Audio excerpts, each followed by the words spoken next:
Itinapon na to ng nanay ko eh. Pinulot ko lang. Dahil alam kong mapapakinabangan ko pa ito.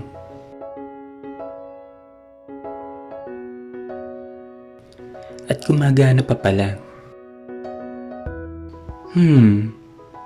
Ano kayang pwedeng gawin dito? Alam ko na.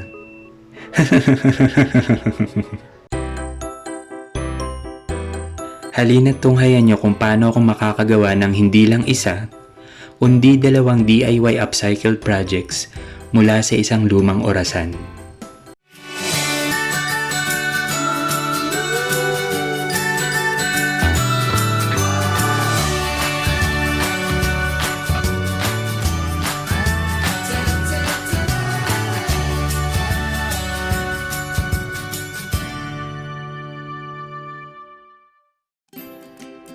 At ang naisip kong gawin mula dito sa lumang orasan ay panibagong concrete desk clock at wall hang terrarium.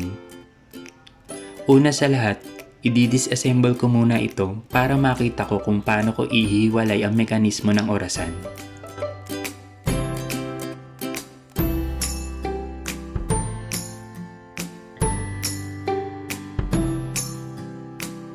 At iyon na nga, kailangan ko siyang gamitan ng cutter.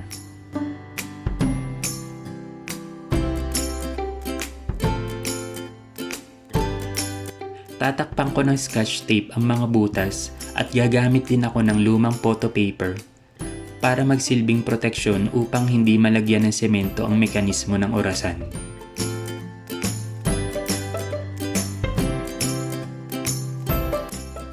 Itong lumang lalagyan ng ice cream ang gagawin kong hulmahan ng concrete mixture.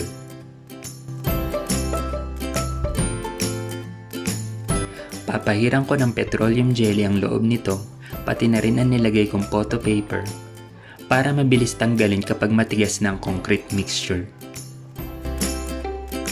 Gagamit ako ng glue gun para pansamantalang idikit sa container at para hindi tumagos ang concrete mixture. 1:1 po ang ginawa kong ratio ng cement at sand para makabuo ng concrete mixture. Tinansya ko lang po ang tubig na ilalagay basta ma-achieve ko yung tamang consistency. Pagkatapos ay dahang-dahang ilagay ang nahalong concrete mixture sa molde.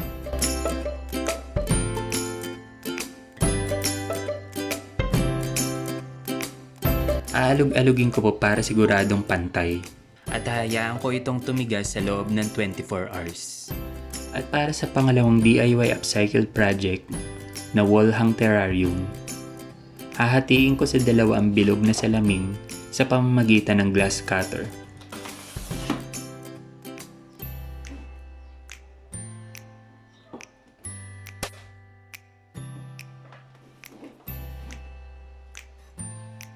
Pipinturahan ko ang mga frames ng gold acrylic paint.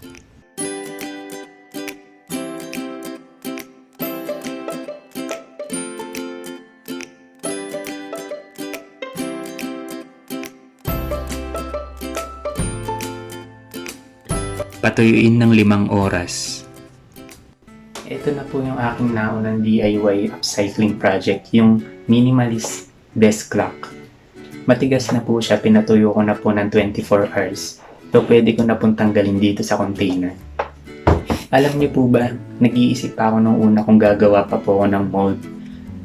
Kasi medyo mahirap po yung gawin. Buti na lang po nakita ko itong lumang lalagyan ng ice cream dun sa aming storage room. At sakto po yung mechanism ng clock, buti na lang po. Kaya hindi na po ako gumawa. Saka maganda po yung kanyang sheet. So tanggalin na po natin. Kaya ako po nilagyan ng petroleum jelly para madali siyang tanggalin. At ito na po. Madali nga po tanggalin. Medyo hindi pa po tuyo hindi pa po siya masyadong tuyo. Ma-appreciate po natin to pag tuyong-tuyo na makikita niyo yung ganda ng semento. Ayan po. Saka po sakto-sakto po yung stand niya. Gusto ko po kasi medyo nakatilt. Ayan. Nakaslant po. Ayan. Kita niyo po. Tatanggalin ko lang po yung mga nilagay ko dito sa likod para malagyan ko na po ng battery.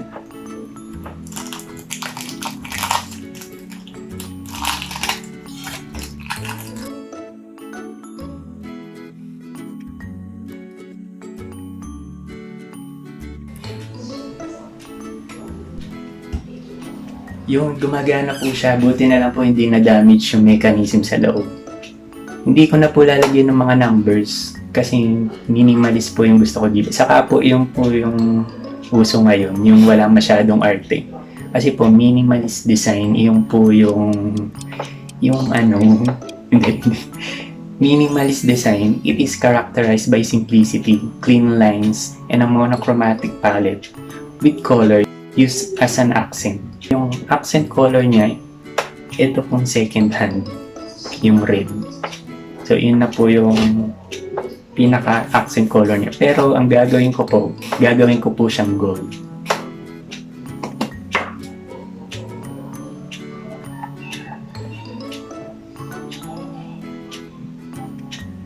Wait lang po, gumagalaw yun.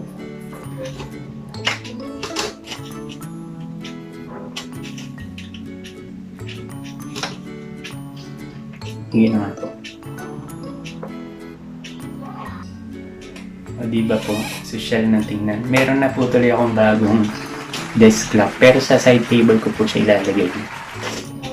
Patutuyuin ko na lang po ng ilang oras para makita ko po yung ganda nitong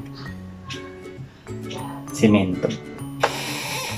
So, dumako na po tayo sa aking pangalawang DIY upcycling project. Akala ko po talaga isang DIY project lang yung magagawa ko. Kasi nag-aalala po ako doon sa salamin. Baka mabasag ko po pag kinat. Well, yung isa lang po yung nasira yung katayang po.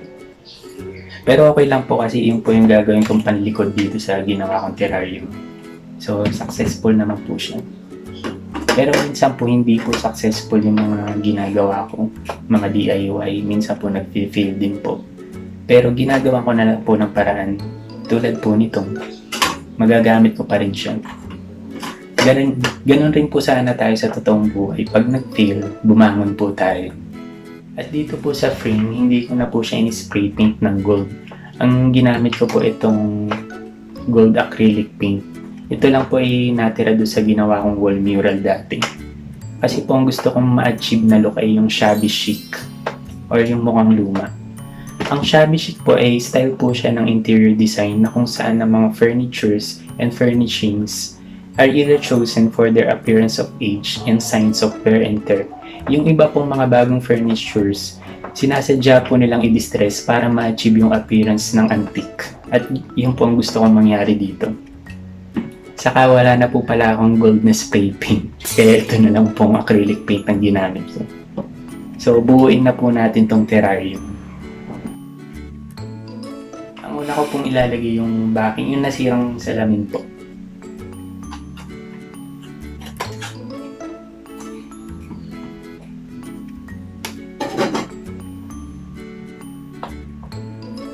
And then yung buong salamin. Yung maganda yung cut.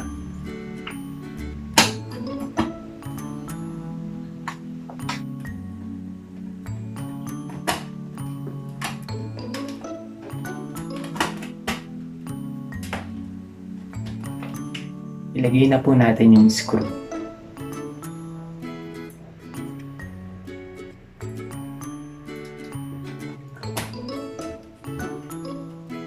So dahil terrarium po siya, lagyan po natin ng mga stones.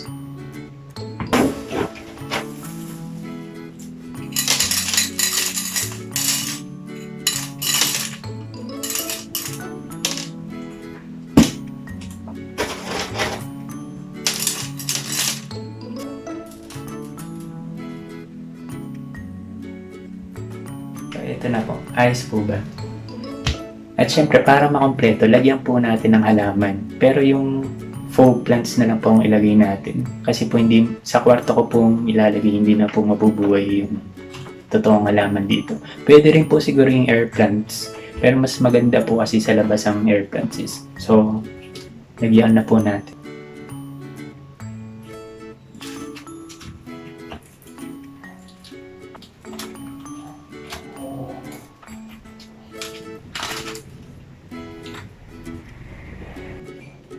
Ayan po, pwede na pong isabit. Pag sinabit po, dito ko na lang po isasabit. Parang ito na po yung magiging hook niya.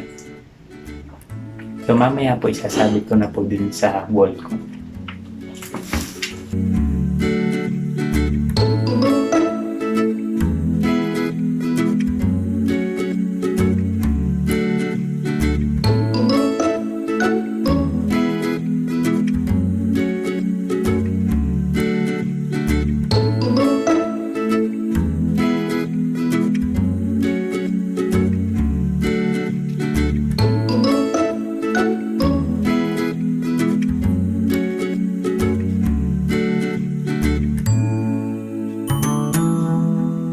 O di ba may bago na akong desk lamp? Ito nga po pala yung wall mural na sinasabi kong ginamitan ng gold acrylic paint. Wala lang, pinakita ko lang po sa inyo.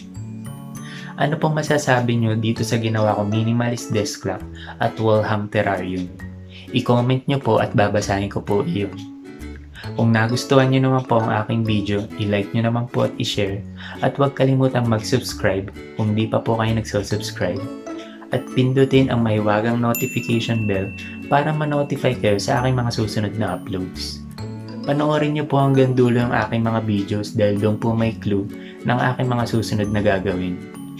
Hanggang sa susunod pong video, maraming salamat po sa inyong lahat.